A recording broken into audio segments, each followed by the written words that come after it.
Con il trasferimento della Guardia di Finanza dalla vecchia sede di via Ambrosoli alla nuova sede di via Cimetta, nei pressi dell'area ex Perfosfatti, un altro pezzo della città, a ridosso del centro storico, verrà riqualificato dal punto di vista urbanistico e quindi anche della viabilità di Portogruaro.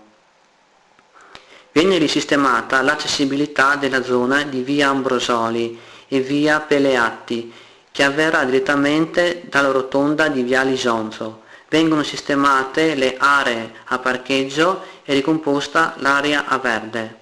Quest'ultima, tra spazi pubblici, verde primario di comparto e verde privato aperto al pubblico, porta alla formazione di un'area sistemata al giardino, verso il parcheggio e la viabilità cittadina.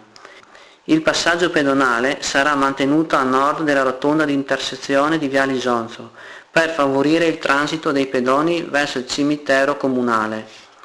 Nuovi parcheggi e nuova viabilità in questa zona della città a ridosso del centro contribuiscono a migliorare un accesso importante anche secondo quanto previsto dal piano generale del traffico urbano, ha detto il sindaco di Portogruaro Antonio Bertoncello.